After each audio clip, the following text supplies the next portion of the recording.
권소희 장편소설 독박골 산 1번지 제7화 라면 한 그릇. 얘들아, 곧 다가올 성탄절에 연극을 하려고 하는데. 연극이요? 그래, 연극. 날씨도 춥고 이제 곧 겨울이 다가오는데 이 천막에서 예배를 보는 것이 힘들 것 같아서 말이야. 그래서 너희들의 도움이 필요하다. 동네 사람들을 이 천막 교회 안으로 초청할 거야. 연극 공연으로 헌금이 많이 거치면 교회를 공터가 아닌 곳으로 옮길 수도 있거든. 목사님의 말에 우리는 고개를 끄덕였다. 할 일이 생겼다는 건 책임감이 따르긴 하지만 오히려 반가운 일이긴 했다. 동기가 부여되면 관심과 열의가 저절로 생겨나기 마련이다. 나는 마리아 역을 맡았고 찬우는 요셉 역을 맡았다. 여관 주인 역에는 병찬이가 맡았다. 천사 역할은 희옥이가 하기로 했다. 우리는 매일 저녁 천막 교회에 모여서 연습했다. 빈 방 있습니까? 이미 손님들로 꽉 찼습니다. 지금 제 아내가 아이를 곧 낳을 것 같으니 그러지 말고 묵을 방을 좀 주시오. 글쎄요, 저기 말그요를 비워서 쓰면 모를까. 그러면 그곳이라도 쓰게 해주세요. 그럼 냄새는 나지만 그것을 사용하도록 하세요. 여보, 지금 아기가 나오려나 봐요. 정말이요? 주인장, 빨리 좀 서둘러 마굴간을 치워주세요. 연극은 소꿉놀이처럼 재밌었다. 잡초로 반찬을 만들고 황토로 밥을 지은 가짜 밥상을 차리듯 나는 아이를 낳는 장면도 실감나게 했다. 나를 지켜보던 목사님이 나에게 칭찬을 하셨다. 미래는 나중에 연극배우 해도 되겠어. 목사님의 칭찬 때문에 더욱 신이 났다. 하지만 성극은 연습만 한다고 될 일이 아니었다. 준비할 게 한두 가지가 아니었다. 우선 포스터를 만들기로 했다. 영화 포스터처럼 근사한 포스터 말이다. 그러려면 사진이 필요했다. 그러나 사진을 모으는 일도 쉽지는 않았다. 마리아와 요셉의 사진을 구할 수가 없었다.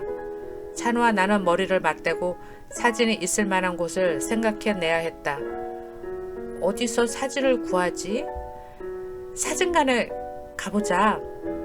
찬우와 나는 제일 문방구 옆에 있는 행복사진관으로 갔다. 문방구에서 공책 따위를 살 때 나는 사진관 앞에 걸려있는 가족 사진을 힐끔 보았다. 나는 그 가족을 잘 안다.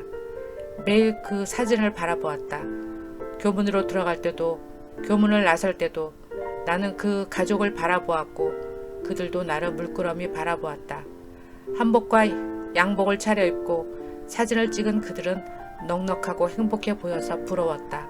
가족 사진 찍으려면 돈이 많이 들겠지? 우리 집 형편에 꿈도 꾸지 못할 일이다. 사진관 문을 열었다. 사진관 안에는 더 많은 가족들이 벽에 걸려 웃고 있었다. 아저씨, 우리가 성모 마리아 사진을 구하는 중인데요. 성모 마리아? 네. 여기는 사진을 파는 곳이 아니야. 사진을 찍어주는 곳이지. 그렇구나. 달력을 인쇄하는 인쇄소로 가보렴. 간혹 성모상 사진으로 달력을 만들기도 하거든. 우리는 톱밥이 날리는 목공소 옆에 있는 인쇄소를 찾아갔다. 인쇄 기계가 갈고리처럼 덜컥덜컥 종이를 한 장씩 넘기고 있는 1층을 지나 2층으로 향하는 계단으로 올라갔다. 깨진 유리창을 뒤로 하고 한 아저씨가 팔에 토시를 낀 채 전기 스토브에 불을 쬐고 있었다. 아저씨, 마리아와 요셉의 사진을 구할 수 있어요? 마리아와 요셉? 이 녀석들아, 마리아를 찾으려면 성당을 가야지 왜 인쇄소에서 찾아? 왜 그 생각을 진작 못했지? 성당에 가면 마리아 사진을 구할 수 있을지 몰라. 근데 성당이 어딨어? 저기 보이는 저 높은 탑이 있는 곳 아니야? 버스 종점 부근에 커다란 탑이 있는 건물을 떠올렸지만 그곳이 성당인지 교회인지 확실치는 않았다. 일단은 그곳에 가보기로 했다. 신호등을 2개 지나 버스 종점 맞은편에 스테인글라스 유리창으로 장식된 건물로 갔다. 그곳은 성당이 맞았다. 지나칠 때는 몰랐는데 가까이에서 보니 성당 건물은 어마어마하게 컸다. 너무 웅장해서 들어갈 엄두가 나지 않았다. 우리는 성당 앞에 세워진 마리아 동상 앞에 쪼그리고 앉았다. 비둘기 한 마리가 포르륵 날아와 성모상 머리 위에 앉았다가 다시 하늘 저편으로 날아갔다. 나와 찬우는 마리아상 발가락 앞에 앉아 사람들이 지나가는 것을 물끄러미 바라보았다. 주눅이 들어 성당을 찾아온 목적을 잊어버렸다. 야, 이 성당 무지 크다. 그런데 교회와 성당은 뭐가 달라? 성당은 신부님이 있는 곳이고 교회는 목사님이 사는 곳이지. 그렇구나. 신부님이 믿는 하나님은 신부 하나님이고 목사님이 믿는 하나님은 목사 하나님이네. 그렇게 되나? 같은 하나님이면 왜 신부님 사는 곳과 목사님 사는 곳이 달라? 그러게. 찬우야, 넌 왜 교회 다녀? 응, 천당 가게 해달라고. 우린 죽으려면 아직 한참 남았잖아. 알아. 근데 할머니가 돌아가실 날이 얼마 안 남아서 내가 대신 기도해 주는 거야. 할머니 때문에? 응, 할머니는 무릎이 안 좋아서 잘 걷지를 못하셔. 그래도 이번 연극할 때는 내가 모시고 교회 올 거야. 아무도 내가 연극하는 모습을 보면 무척 좋아하실걸? 찬우의 기도는 나와는 차원이 달랐다. 나도 엄마를 위해 기도를 한 적이 있었다. 동생 결혜가 죽고 나서 죽을 것만 같았던 엄마를 살려달라고 말이다. 그건 엄마를 위한 기도는 아니었다. 엄마가 없으면 홀로 남게 될 내 처지가 두려워서 했던 기도였다. 엄마가 천국에 가는 건 생각해보지 않았다. 단지 고아가 될지 모르는 두려움에 하나님께 엄마를 살려달라고 기도했는데 찬우는 할머니가 천국 가는 것을 위해 기도를 했다니. 나 같으면 혼자 살기 싫으니까 할머니를 살려달라고 기도했을 텐데 찬우는 고아가 되는 게 두렵지 않은 것 같았다. 너 만약에 할머니 돌아가시면 어떻게 해? 찬우는 대답하지 않았다. 공연한 질문을 했나? 미안한 마음에 나는 엉덩이에 먼지를 털며 일어났다. 내가 몸을 일으켜 세우자 찬우도 따라 일어났다. 누가 먼저랄 것도 없이 신호등이 있는 건널목으로 향했다. 내 머릿속은 복잡했다. 뭐라고 딱 꼬집어 말할 수 없는 감정이 가슴 밑바닥에서 올라왔다. 나는 말도 용기가 있어야 할 수 있음을 알았다. 밀려오는 그 어떤 감정을 정확히 이것이라고 표현할 수 없는 건 마땅한 단어가 없어서가 아니라 감추고 싶어서였다는 것을 몰랐을 뿐. 그리고 둘러댔다. 배가 고프다. 실은 그 반대였다. 우울했고 아주 슬펐다. 슬픔은 가슴에서 시작되는 거라고는 아무도 내게 알려주지 않았다. 눈물이 나오지 않은 슬픔은 그것 대신에 가슴이 너무 아팠다. 그래도 가슴이 아픈 것은 다행이라고 여겼다. 남에게 들킬 필요도 없이 몰래 아프면 되니까. 배가 고프다고 내뱉고 나니 정말 배가 고파졌다. 찬우야, 우리 라면 사 먹을래? 라면? 찬우는 주머니에 손을 집어넣었다. 마치 돈을 꺼낼 것처럼. 그냥 집에 가자. 따라와. 내가 사줄게.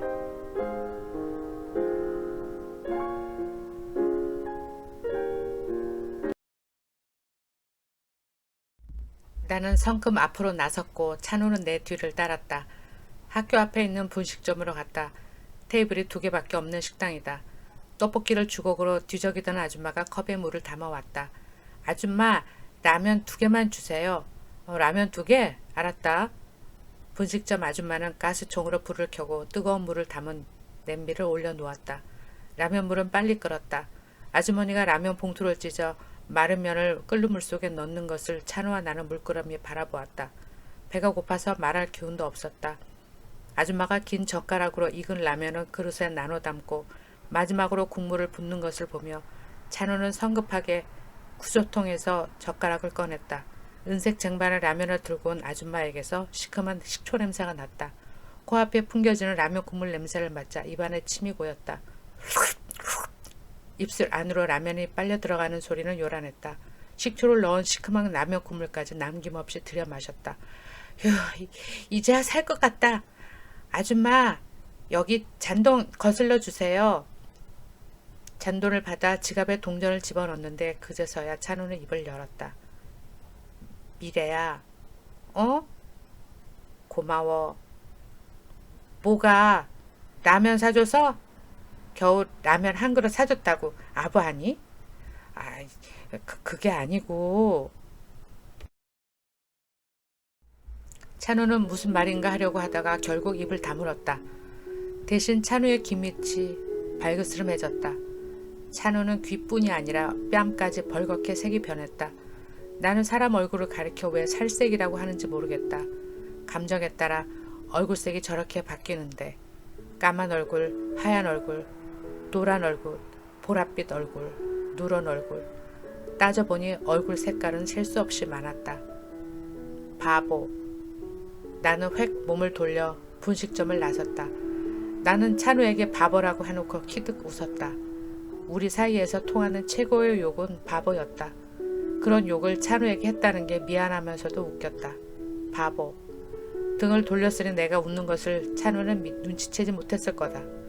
제대로 자신의 감정을 표현하지 못하니 찬우는 바보다. 자신이 하고 싶은 말을 못하는 게 바보라면 나도 마찬가지다. 나도 지금 슬픈 건지 즐거운 건지 잘 모르겠다. 그래도 찬우는 나처럼 엉뚱하게 배가 고프다는 말로 자신의 감정을 둘러대지는 않았다. 내가 듣고 싶은 말과 찬우가 하고 싶은 말이 달랐을 뿐이다. 찬우와 나는 서먹하게 한참 동안 아무 말도 하지 않고 걸었다. 고개 중턱에 왔을 때 찬우가 불쑥 말했다.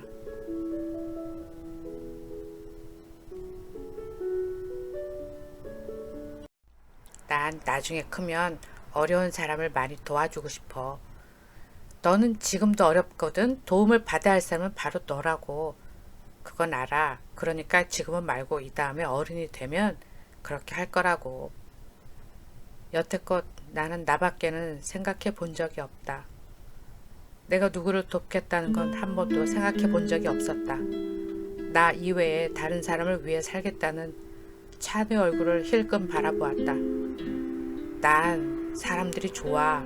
나도 너처럼 가족들과 같이 살고 싶어. 네가 할머니와 단둘이 사니까 가족이 어떤 건지 잘 모르는 모양인데 화목하지 못한 가족은 지옥이 따로 없어. 찬우는 내 말을 알아들은 건지 더 이상 토를 달지 않았다. 그래도 가족이 필요했다면 우리 집 가정사를 줄줄이 털어놓았을 것이다. 나는 불현듯 화를 내는 아버지가 무서웠다. 정신이 온전치 못한 엄마를 생각하면 우울해졌다. 결애가 나 때문에 사고를 당했다고 생각하면 어디론가 멀리 달아나고만 싶었다. 찬우에게 무슨 말이라도 설명해야 했지만 적당한 말이 떠오르지 않았다. 가족은 나중에 크면 자연히 만들 수 있다는 걸 그 나이에 알 수 없는 세계였다. 어른이 되지 않았으니 사람은 부모를 떠나 결혼을 하게 되면 자연히 가족이 생긴다는 걸 짐작이나 했겠는가. 가정을 부양하려면 그만큼의 책임도 함께 따라야 한다는 걸 10살짜리 꼬마들이 주고받을 대화는 아니었다. 한참을 걸었더니 다리가 뻐근했다. 고개를 내려올 때는 허벅지에 힘이 더 갔다. 지친 다리로 간신히 집 앞에 도착하자 멀리 대머리 바위가 어렴풋이 보였다. 찬우는 갑자기 내 이름을 불렀다. 미래야, 어?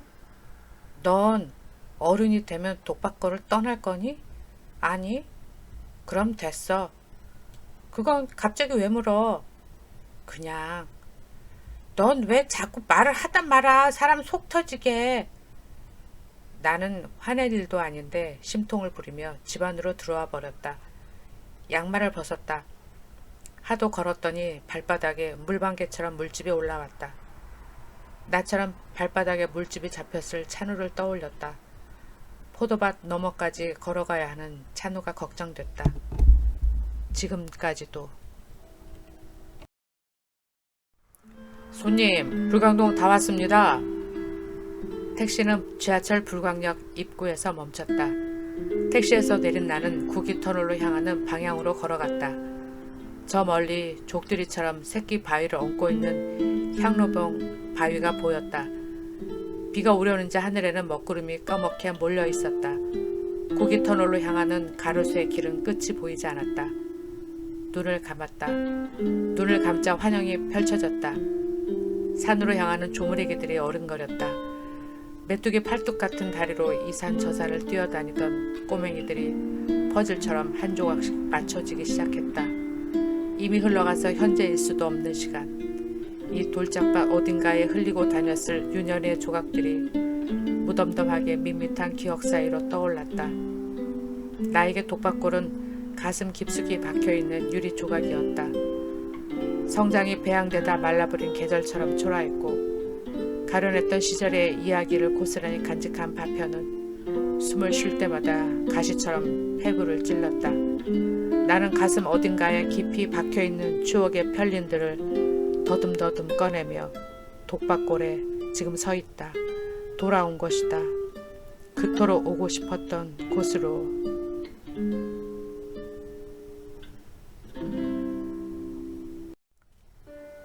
빈방 나온 거 있어요?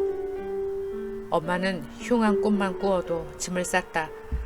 살았던 동네 이름조차 생각나지 않을 정도로 옮겨 다녔다. 이사를 다니는 동안 짐은 점점 더 단촐해졌다. 택시 안에 실을 수 있을 정도로만 꾸렸다. 나는 책가방과 교복을 챙겼고 엄마는 몇 가지 옷가지와 기중품을 챙겼다.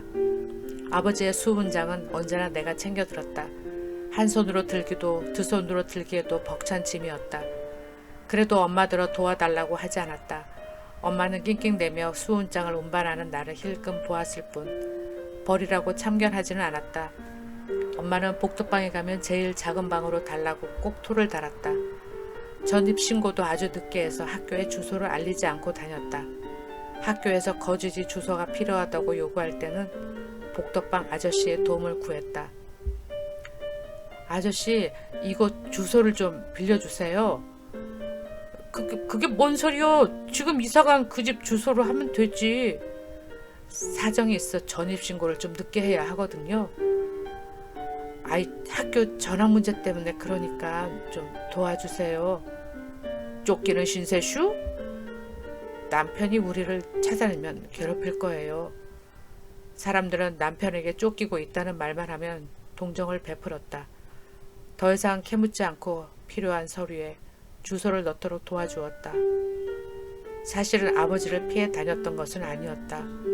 엄마는 겉으로는 내색은 하지 않았지만 아버지의 행적을 찾고 다니는 듯 했다. 엄마는 이따금씩 납작만두를 사왔다. 나는 엄마에게 그 만두를 어디서 사왔는지 묻지 않았다. 엄마가 대조시장에 가면 항상 사오던 납작만두였다. 엄마는 나 몰래 독박골을 맴돌았다. 엄마도 나처럼 아버지를 기다리고 있었다.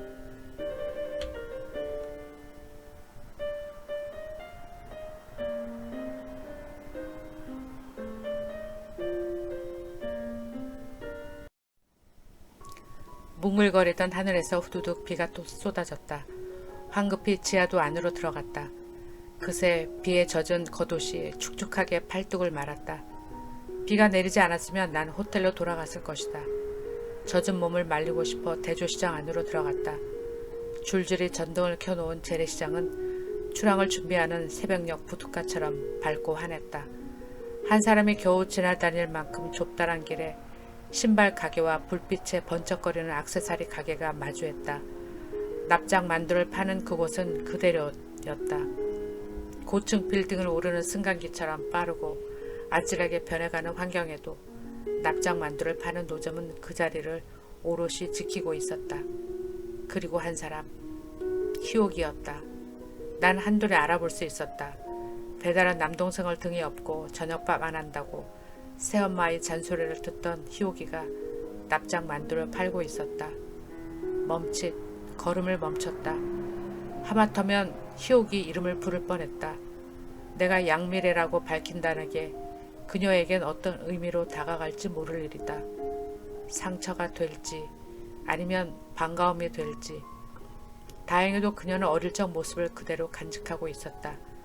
일찍 철이 든 그녀는 그때도 이미 어른이었다.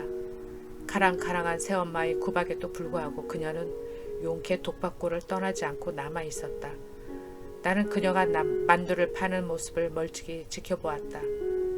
풍지를 견딘 이야기들이 그녀의 몸 구석구석 배어 있었다. 나만큼, 미군을 상대했던 나만큼, 더는 내려갈 수 없는 지옥의 입구에서 빠져나온 나만큼. 그녀도 무너져가는 세월의 주름살을 훈정처럼 달고 납작 만두를 팔고 있었다. 우리는 지난 30년 동안 서로의 자리를 지킨 셈이다. 이제 난 독박골을 떠나지 못할 것이다. 피할 수 없다면 마주 서야지.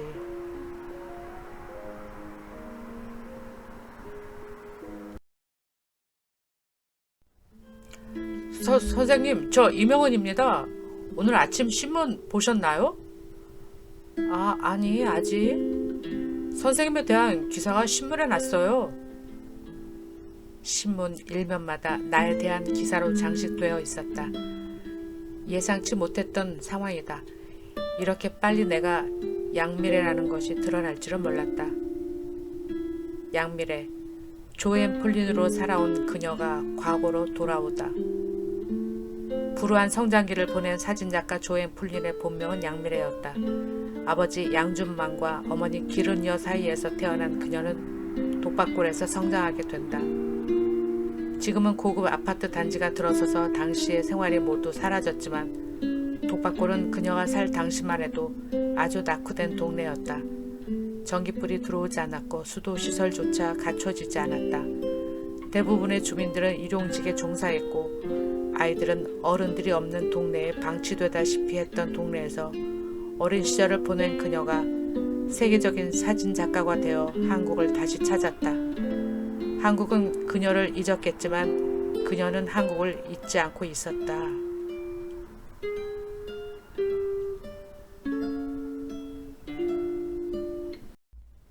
허겁지겁 짐을 싸기 위해 가방을 열었다. 하지만 동작을 멈췄다. 장일춘, 그가 나에 대해 어느 정도까지 알고 있는 건가? 이렇게 피한다고 될 일이 아닌 것 같았다. 그에게 전화를 걸지 않을 수 없었다. 그는 지금 내 전화를 기다리고 있을 것이다. 나는 장 기자가 남긴 명함을 꺼내들었다. 전화번호를 누르려다 멈췄다. 내 쪽에서 먼저 연락을 취한다면 그의 작전에 말려드는 것이다. 뭐지? 그가 요구하는 것은? 돈? 수많은 생각들이 머릿속을 오고 갔다. 소파에 털썩 주저앉았다. 도로 미국으로 돌아갈까? 그렇다면 사람들에게 의구심만 키우게 될 거야. 완전히 내 얼굴을 뜯어고치지 않는 한 나를 알아보는 사람이 있을 거라는 걸 염두에 두지 못했음을 후회했다. 그런데 내가 왜 피해 다녀야 하는 거지? 여보세요. 양미래 씨! 기자는 또박또박 내 이름을 읊었다. 전화가 올 줄 알고 기다리고 있었지. 야, 오늘 아침 신문은 양미래 씨 기사로 신문마다 도배를 했더군. 무엇 때문이시죠? 오, 그렇게 흥분할 것까지야. 기자의 의무란 남들이 알고 있지 않은 사실을 정확하게 먼저 빨리 알아내는 거거든. 그런데 내가 정말로 궁금해서 말이야. 무슨 재주로 미국까지 건너가서 세계적인 인물이 되었는지. 내가 쪼르르 깨고 있는 미래의 어린 시절로 봐서는 그런 위치에 오르기가 쉽지 않은데 말이야. 이제 조금 있으면 각 여성 잡지사에서 연락이 물밀듯이 올 거야. 그 사람들은 기사거리가 될 만한 것들을 냄새 맡는 데는 도사지. 뭐 어느 정도는 내가 알려줄 수도 있지. 저에 대해 알려주신다고요? 그럼 당신 아버지에 대해서, 아니 어머니에 대한 이야기를 들려줄까? 나도 당신에 대해서 좀 알죠. 당신을 협박하기 위해 천막교회에 오시지 않았던가요? 협박이라니 그건 당치도 않은 말이야. 그럼 왜 연극하는 날 교회로 찾아왔던 거예요? 그건 본능적인 기자의 직관력이라고나 할까? 어제 양미래 씨가 혼자 불광동에 갔다는 걸 알아본 내 직관력은 천부적이야. 저를 미행했었나요? 미행? 그럴 리가 있나? 내가 미래 씨한테 뭐 뜯어먹을 게 있다고. 다만 진실을 밝혀주고 오해를 풀어주고 싶어서였지. 그게 임무라고. 우리 이럴 게 아니라 나와 함께 독박골을 한번 가보지 않겠어? 그곳은 지금 많이 바뀌어서 말이야. 옛날 모습은 거의 찾아볼 수가 없지. 자, 가자고. 내가 들려줄 이야기도 많고 나도 또 듣고 싶은 이야기가 있다고. 지금 내가 호텔 로비에 있으니까 어서 내려오셔. 호텔 로비에요? 전화를 끊었다. 그리고 허겁지겁 가방을 열고 진열대 위에 꺼내놓았던 소지품을 챙겼다. 더는 이곳에 머물 수가 없었다. 떠나자. 당장 이곳을 떠나자. 유목민처럼 다녔던 게 어디 한두 번인가? 내가 어제 독박골에 갔던 사실을 장 기자가 알고 있다니 예감이 좋지 않다. 장기자를 지금 만날 수는 없었다. 나는 아직 준비가 되지 않았는데 손이 떨리고 정신이 혼미해졌다. 침대로 걸어가다 가방에 발이 걸려 바닥에 엎어지고 말았다.